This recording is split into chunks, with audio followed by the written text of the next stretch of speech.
হ্যাঁ শুরু করো। তাহলে অ্যাসিড আমরা কিভাবে চিনবো সেটা আমরা দেখলাম। তাহলে ইনঅর্গানিক অ্যাসিড চেনার উপায় হচ্ছে লেফট সাইডে হাইড্রোজেন থাকবে, লেফট সাইডে হাইড্রোজেন থাকবে,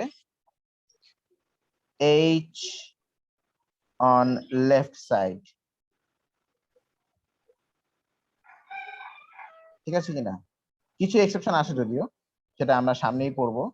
আর অর্গানিক অ্যাসিড চেনার উপায় হচ্ছে you have to look for hook or coo, hook coo, ঠিক আছে কিনা? আচ্ছা ওকে, এবার তুমি আসো আমরা বেইজের আলোচনা, বেইজ। আচ্ছা আমাকে বলো তো বেইজ কারা? Which are called bases? যারা হাইড্রোজেন গেইন করে। হাইড্রোজেন বললে হবে না, হাইড্রোজেন আয়নকে যারা গেইন করে। হাইড্রোজেন আচ্ছা আচ্ছা, তো হাইড্রোজেন আয়ন তো পজিটিভ, তাহলে ওরে যদি টান দিতে হয়, ওরে যদি পুল করতে হয়, তাহলে এই জিনিসটাকে অবশ্যই কোন চার্জ হতে হবে? নেগেটিভ চার্জ হতে হবে, তাই না? Minus will attract the plus, only minus will attract the plus. আচ্ছা ঠিক আছে। এখন তার মানে তুমি বলছো স্যার তাহলে যার মধ্যে নেগেটিভ থাকবে সেই কি বেস? না, সেই কিন্তু বেস না, যার মধ্যে নেগেটিভ থাকবে সেই কিন্তু বেস না। তবে there are thousands of bases available in our nature, but তাদের মধ্যে দিয়ে আমরা মোস্ট ইম্পর্টেন্ট চারটা বেসের নাম আমরা দেখব। ইনফ্যাক্ট তোমরা ও লেভেল স্ট্যান্ডার্ডে জানবা যে নেগেটিভ বলতে এই চারটাই হচ্ছে বেস, মানে নেগেটিভ আয়নের মধ্যে এই চারটা নেগেটিভ আয়নই হচ্ছে বেস, আর বাকি কোনো নেগেটিভ আয়নই বেস না। তোমরা এইভাবে করে জানবে, ঠিক আছে? আর বাকি অ্যাডভান্স পড়াশোনা আমরা ইনশাআল্লাহ এ লেভেল থেকে করব। তো বেস স্যার দেখো, বলো। স্যার আমি পড়েছি base is a metal oxide or a hydroxide. তো হ্যাঁ ওটা হচ্ছে part of a definition, that is just a part of a definition, ঠিক আছে? বাট অ্যাকচুয়াল বেসের ডেফিনিশন কি বলতো? এখন তো জানলা। yes sir, those takes H plus and যারা মানে H স্যার প্লাস গ্রহণ করে। হ্যাঁ গ্রহণ করে, হ্যাঁ রাইট। তো দেখো এই যে O2 মাইনাস, এই হচ্ছে একটা বেস, এটা ভেরি স্ট্রং বেস, কারণ ডাবল মাইনাস, এটা ভেরি স্ট্রং বেস, এর নাম হচ্ছে oxide, oxide base.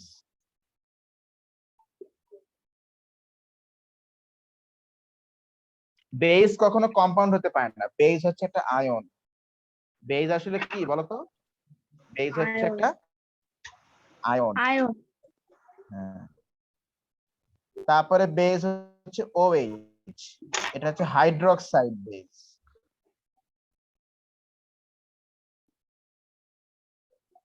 Hydroxide base. তারপরে বেস হচ্ছে CO3, এটা হচ্ছে কার্বনেট বেস।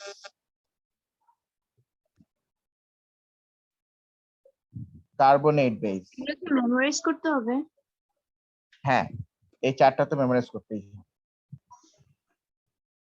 আর আর NH3, সরি NH3, এটা হচ্ছে অ্যামোনিয়া বেস। কোন বেস বলো? Ammonia base. Ammonia base. এই হচ্ছে চারটা বেস মোটামুটি আমরা ও লেভেল স্ট্যান্ডার্ডে জানবো। তাহলে oxide base, hydroxide base, carbonate base and ammonia base, এই চারটা হচ্ছে বেস। এখন তুমি বলো যে স্যার এই আয়নগুলো কি স্যার মানে কিনতে পাওয়া যাবে? না, এই আয়ন তো আর কিনতে পাওয়া যায় না, আয়ন তো কারো না কারোর সাথে অ্যাটাচমেন্টে থাকে নাকি? আয়ন তো কারো না কারোর সাথে অ্যাটাচমেন্টে থাকে, আয়ন তো আর একা একা থাকে না। তো ইউজুয়ালি নেগেটিভ আয়নগুলো পাওয়া যায়, নেগেটিভ আয়নগুলো পাওয়া যায় when they are attached, when they are attached with metals, যখন ওরা মেটালস এর সাথে অ্যাটাচ থাকে তখনই এই আয়নস গুলো পাওয়া যাবে। মেটালস এর সাথে অ্যাটাচ না থাকলে এই আয়নস গুলো কিন্তু পাওয়া যাবে না। যাবে না। হ্যাঁ, কারণ মেটালসই আমরা জানি যে মেটাল আর নন মেটাল মিলায় আয়ন হয়, আয়নিক বন্ডিং হয়। তো এরাও তো তাহলে এখানে আয়ন, আয়নিক বন্ডিং করেই থাকবে, তাই ওদের সাথে অবশ্যই মেটাল থাকতে হবে নাকি? ওদের সাথে অবশ্যই বললো কি থাকতে হবে? মেটাল থাকতে মেটাল। হবে।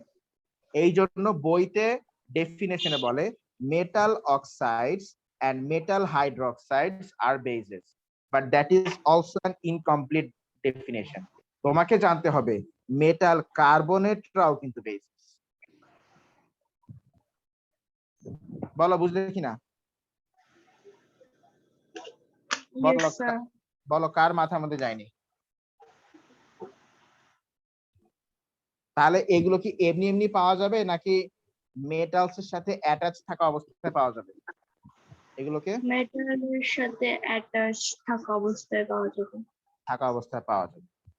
এই জন্য metal oxide, hydroxide and metal carbonates এরা হচ্ছে বেসিস। শুধু তুমি যাকে নরমালি ফ্রি মানে ফ্রি হিসেবে মানে মেটালসের সাথে অ্যাটাচ থাকার দরকার নেই এরকম একটা বেস হচ্ছে এই অ্যামোনিয়া বেস। তাছাড়া আর বাকিগুলোকে অবশ্যই মেটালসের সাথে অ্যাটাচমেন্টে থাকতে হয়, কারণ ওরা নিজেরাই নেগেটিভ আয়ন, এজন্য ওদের সাথে পজিটিভ আয়ন একটা অ্যাটাচ থাকতে হয়। ঠিক আছে কিনা?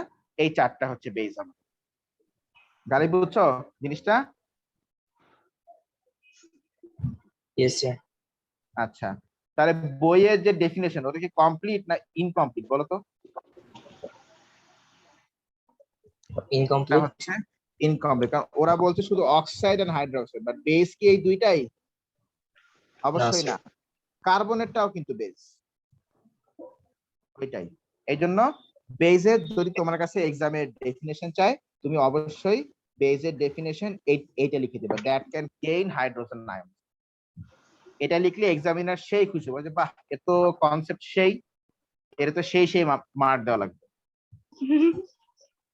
Okay, sir. ওকে, ঠিক আছে, এই হচ্ছে অবস্থা। এখন আমরা আসি অ্যাকশন অফ বেসেস, বেস গুলো কিভাবে করে অ্যাক্ট করে। অ্যাকশন অফ বেসেস,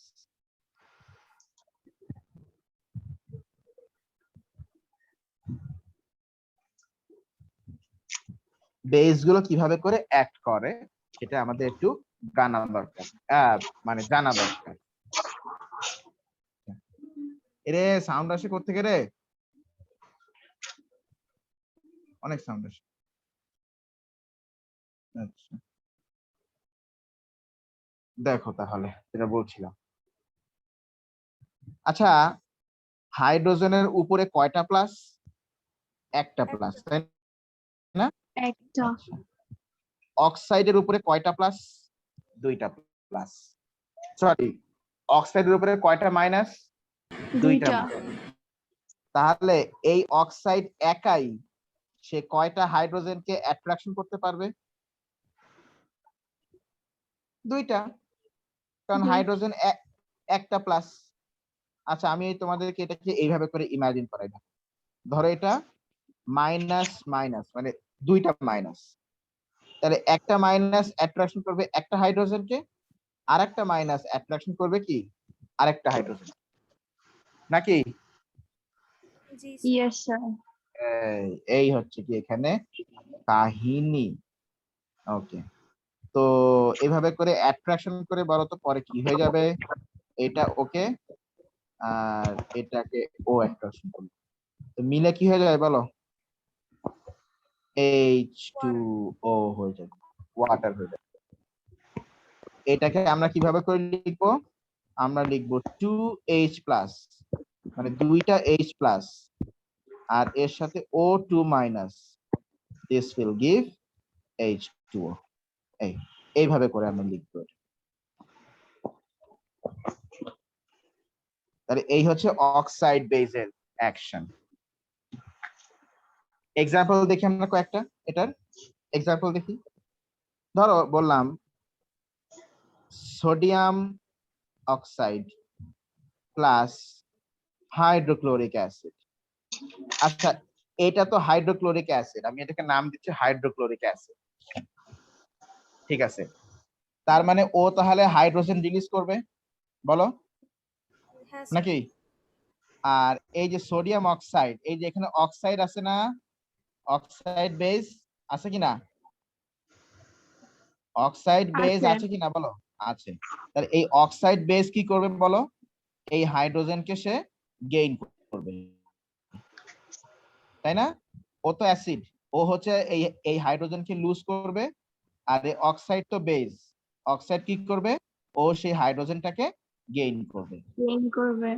আচ্ছা, একটা অক্সাইড কয়টা হাইড্রোজেনকে গেইন করে বলো? আরে লেখাই তো আছে। হ্যাঁ, একটা অক্সাইড, একটা অক্সাইড সে কয়টা হাইড্রোজেনকে সে গেইন করে? দুইটা হাইড্রোজেনকে। বাট এখানে আছে কয়টা? একটা। তাহলে একটা 2 বসায় দাও। তাহলে তাহলে কি হবে? এই অক্সাইডটা এই দুটো হাইড্রোজেনকে গেইন করবে, গেইন করে H2O ফর্ম করবে।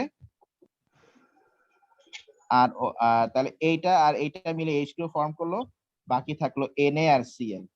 বসায় দাও NaCl। এই আচ্ছা 2NaCl, কারণ দুইটা ক্লোরিন দুইটা সোডিয়াম। আমরা আরো কয়েকটা এক্সাম্পল দেখি।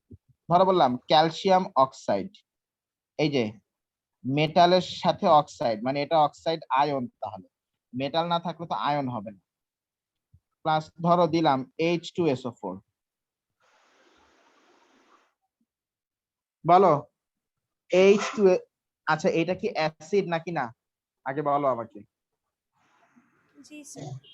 এটা ইনঅর্গানিক অ্যাসিড, কারণ লেফট সাইডে হাইড্রোজেন আছে, তাই না?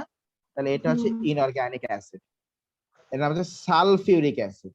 ওকে, তাহলে ও যেহেতু অ্যাসিড, তাহলে ও হাইড্রোজেনকে রিলিজ করবে। ও বলো কি করবে? ও হাইড্রোজেনকে রিলিজ করবে। তো হাইড্রোজেনকে ও যে রিলিজ করবে, এই হাইড্রোজেনকে নেওয়ার মতো বেজ এখানে আছে না? আছে কিনা বেজ? এই যে অক্সাইড আছে, অক্সাইড বেজ কি আছে না? হ্যাঁ স্যার আছে স্যার। তাহলে এই অক্সাইড বেসটা কি করবে? এখান থেকে দুটো হাইড্রোজেনকে গেইন করে ফেলবে, মানে ও ও লুজ করবে আর সেটাকে এই অক্সাইডটা গেইন করবে। তাহলে এখানে আগে H2O ফর্ম করে ফেলো, তাহলে এই এখান থেকে হাইড্রোজেন রিলিজড, সেটা অক্সাইড গেইন করলো, গেইন করে H2O ফর্ম হয়ে গেল। আর বাকি আছে CaSO4, মানে ক্যালসিয়াম সালফেট CaSO। ঠিক আছে কিনা বলো? মাথার মধ্যে গেল? Yes sir. এই হচ্ছে অক্সাইড বেজের রিঅ্যাকশন। আচ্ছা, আর এগুলোর আমাদেরকে মাঝে মাঝে আয়নিক ইকুয়েশন লিখতে বলে। তো এই যে রিঅ্যাকশন গুলো, এগুলোর আয়নিক রিঅ্যাকশন হচ্ছে এটা, বা আয়নিক ইকুয়েশন হচ্ছে এটা।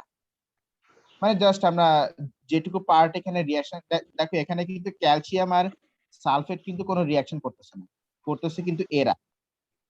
ও এখান থেকে বের হয়ে ওর সাথে এসে অ্যাটাচড হচ্ছে, এখানে কিন্তু ওদের কোনো সিগনিফিকেন্স নাই। তাই যখন আমাদেরকে এই রিঅ্যাকশন গুলোর আয়নিক রিঅ্যাকশন লিখতে বলবে, আমরা এটা লিখবো। আচ্ছা, এবার তুমি আসো হাইড্রোক্সাইড বেস। আচ্ছা, হাইড্রোক্সাইডে কয়টা মাইনাস? একটা। তাহলে ও কয়টা হাইড্রোজেন আয়নকে সে নিতে পারবে? একটা। একটা।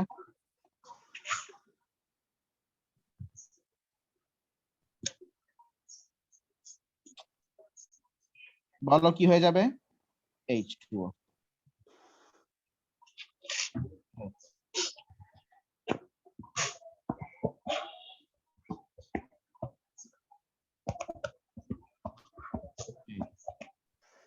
এই হচ্ছে হাইড্রোক্সাইড বেসের অ্যাকশন। হাইড্রোক্সাইড বেস একটা হাইড্রোজেন আয়নকে নিয়ে সে কি ফর্ম করে বলো? H2O ফর্ম করবে। ঠিক আছে কিনা? এক্সাম্পল দেখি আমরা। ধরো বললাম HCl প্লাস NaOH। আচ্ছা, এটা তো অ্যাসিড, তার মানে ও এখান থেকে এই হাইড্রোজেনটাকে রিলিজ করবে। আর এখানে বেস কোনটা? সোডিয়াম কি বেস না হাইড্রোক্সাইডটা বেস? হাইড্রোক্সাইড। হাইড্রোক্সাইডটা বেস। ঠিক আছে, সোডিয়াম তো এখানে জাস্ট ওর সাথে ফ্রেন্ড হিসেবে আসছে। চল দোস্ত যাচ্ছি, তুই কোথায় যাচ্ছিস? চল আমি যাচ্ছি। ঠিক আছে, তো তাহলে এখানে কি হবে দেখো, এখানে এই হাইড্রোজেনটা রিলিজ রিলিজ হয়ে যাবে, সেটা গেইন করবে এই হাইড্রোক্সাইড, গেইন এই হাইড্রোক্সাইড, এই হাইড্রোজেনটা এখান থেকে রিলিজ হয়ে গেলে এই হাইড্রোক্সাইড ওটাকে গেইন করবে, গেইন করে বলো কি ফর্ম করবে, এইচ আর ওএইচ মিলে কি ফর্ম করবে, H2O H2O ফর্ম করবে, তাই না? sodium এইচ আর ওএইচ মিলে H2O ফর্ম করবে, আর বাকি থাকবে Na আর Cl, লিখে দাও NaCl। এই আচ্ছা স্যার, বলো, কেমিস্ট্রি কোয়েশ্চেন পেপার যেখানে, ওইখানে কি আমাদের কোয়েশ্চেনে যে অ্যান্সারগুলো লিখবে একদম সেম টু সেম ম্যাচ হইতে হবে স্যার? লাইক না সেম টু সেম ম্যাচ কেন হবে, এটা কে বললো? তো আই মিন কনসেপ্টটা থাকলেই হয়েছে স্যার, না স্যার? কনসেপ্ট থাকলেই হচ্ছে, হ্যাঁ। বাট মোস্ট অফ দেম অনেক বেশি লাইক স্পেসিফিক, এর জন্য অনেক মার্কস কাটে বলে ক্যামব্রিজ।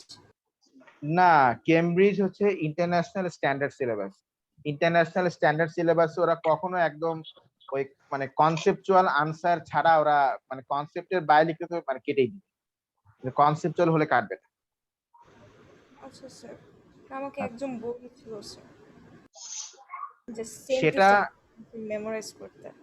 না, সেম টু সেম মেমোরাইজ করার কোনো প্রয়োজন নেই, কোনো দরকার নেই, বিশেষ করে সায়েন্স, বিশেষ করে সায়েন্স। আচ্ছা, ধরো আমরা একটা এক্সাম্পল দেখি, HNO3 nitric acid plus potassium hydroxide, এই যে এটা তো অ্যাসিড, ও তো এখান থেকে H প্লাস কে রিলিজ করবে, আর সেটা গেইন করবে এই যে হাইড্রোক্সাইড, হাইড্রোক্সাইড ওটাকে কি করবে, গেইন করবে,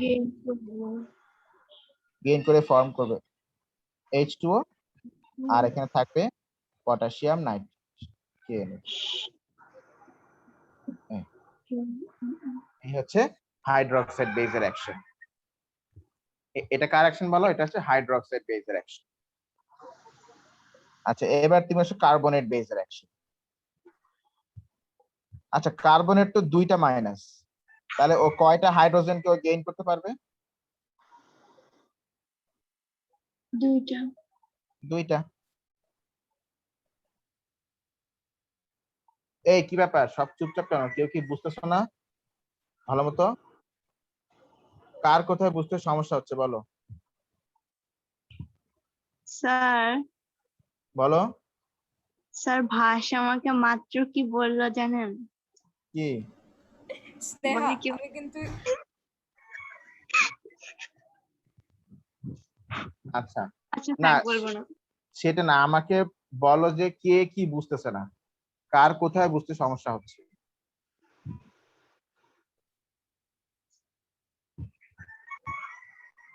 আচ্ছা ঠিক আছে, আশা করি বুঝতে, ঠিক আছে, ওকে। তাহলে কার্বনেট দেখো কি করে, কার্বনেটের কিন্তু দুইটা হাইড্রোজেনকে গেইন করে, গেইন করে আগে H2O ফর্ম করে, আর ফর্ম করে কার্বন ডাইঅক্সাইড। এটা মনে রাখাটা খুব সিম্পল, দেখো এই যে কার্বনেট, তো কার্বনেটকে তুমি মনে মনে এইভাবে করে চিন্তা করো যে CO2 আর O2 মাইনাস, এইভাবে করে তুমি চিন্তা করো কার্বনেটকে,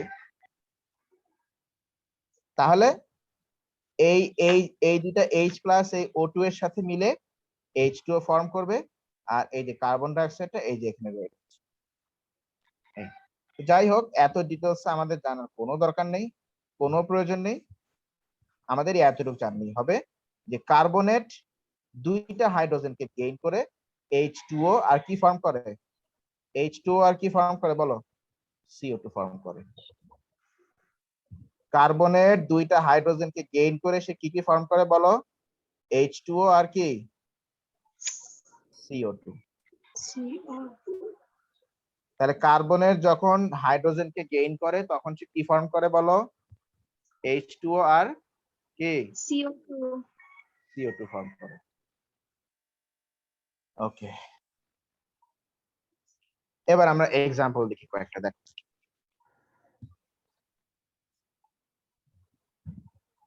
দাঁড়াও আমি আগে ল্যাপটপ থেকে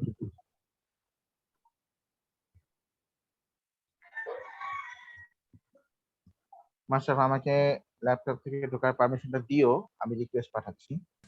ওকে স্যার।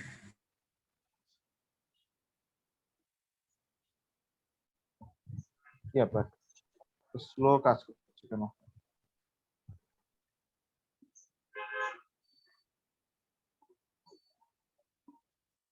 আচ্ছা আসুক, আসতে লাগবে। দেখো আমরা তাহলে কার্বনেট বেসের কয়েকটা অ্যাকশন, ধরো বললাম আচ্ছা ও তো আর এমনি এমনি থাকবে না, ওর সাথে তো মেটাল থাকবে। ধরো বললাম CaCO3, এই যে কার্বনেট বেস, আর এর সাথে ধরো দিলাম H2SO4, এই যে সালফিউরিক অ্যাসিড, এই যে এখানে দুইটা হাইড্রোজেন আছে, সেই দুইটা হাইড্রোজেনকে এই কার্বনেট কি করবে, গেইন করবে। তাহলে বলো এই দুইটা হাইড্রোজেনকে এই কার্বনেট গেইন করে সে কি ফর্ম করবে, হাইড্রোজেনকে কার্বনেট গেইন করে সে কি ফর্ম করে বলো? H2O plus CO2. আগে ওটা লেখো, H2O plus CO2, আর বাকি কি থাকে বলো? ক্যালসিয়াম সালফেট, বসায় দাও। CaS. দেখো সবগুলো রিঅ্যাকশন কিন্তু একই রকম। আগে তুমি ওই অ্যাসিড বেস অ্যাকশনটাকে ঠিক করে আগে যা ফর্ম হবে ওটা লেখো, তারপর বাকিগুলো বসায় দাও, ঠিক আছে? একই রকম কিন্তু রিঅ্যাকশন গুলো সব। তারপরে ধরো বললাম sodium carbonate plus hydrochloric acid. আচ্ছা এই যে কার্বনেট বেস আর এই যে HCl থেকে এই যে হাইড্রোজেন, ঠিক আছে কিনা? আচ্ছা এখন তুমি আমাকে বলো যে এই কার্বনেট সে কয়টা হাইড্রোজেন কি নিতে পারে বলো তো? কার্বনেট দুইটা হাইড্রোজেন কিনে, তাই না? বাট দেখো এখানে দুইটাই ছিল, এখানে কিন্তু দুইটাই ছিল, বাট এখানে আছে একটা, তাই আমি এখানে 2 দিয়ে দিব। এই তাহলে কার্বনেট সে একসাথে দুইটা হাইড্রোজেনকে সে গেইন করবে, গেইন করে সে বলো কি হয়ে যাবে? কার্বনেট যদি হাইড্রোজেনকে গেইন করে, তাহলে কি ফর্ম করে না কেন? H2O plus CO2. হ্যাঁ আগে এটা লেখো, H2O plus CO2, আর বাকিগুলো বসায় দাও, দুইটা সোডিয়াম দুইটা ক্লোরিন, 2NaCl। এই হচ্ছে কার্বনেট বেস রিঅ্যাকশন। তাহলে আমরা আজকে অক্সাইড বেসের অ্যাকশন দেখলাম, হাইড্রোক্সাইড বেসের অ্যাকশন দেখলাম, কার্বনেট বেসের অ্যাকশন দেখলাম, along with some examples আমরা দেখলাম। আচ্ছা আজকে যতটুকু পড়লাম এই এতটুকু যদি ভালো মতো মাথায় রাখতে পারো, ইনশাআল্লাহ সামনের ক্লাসগুলোতে কোনো এই রিঅ্যাকশন গুলো বুঝতে কোনো সমস্যা হবে না ইনশাআল্লাহ। ঠিক আছে, তো আজকে এমনি কিছু পড়া নাই, এই যে এখানে আমি যা যা করা দিয়েছি, যা যা লেখা দিয়েছি এগুলো ভালো মতো পড়বা, এগুলোই ভালো মতো পড়বা। আমি কিন্তু নেক্সট ক্লাসে এগুলো থেকে কোশ্চেন করব, আর যে রিঅ্যাকশন গুলো আমি দেখাইছি এগুলো বুঝে বুঝে নিজে নিজে আবার খাতায় লিখবা, বারবার করে লিখবা, বারবার করে মুখ দিয়ে পড়বা, বারবার করে লিখবা, বারবার করে পড়বা। এটা বলতেছি, কথাগুলো কিন্তু শোনো। আমি কিন্তু এমনিতে বেশি হোমওয়ার্ক দেই না কখনো, অল্প হোমওয়ার্ক। তো এই যেটুক দিলাম এই এতটুকু পড়ো আজকে ভালো মতো। কোথায় কোন পার্টে আমি কিভাবে করে কি ধরতে বলছি, কোথায় কোন পার্টে আমরা কিভাবে করে কি বুঝতে বলছি, এগুলো সব লাগলে ভিডিও আবার দেখবা, ভিডিও থাকছে। দাঁড়াও, আরে acid base salt, thank you, O level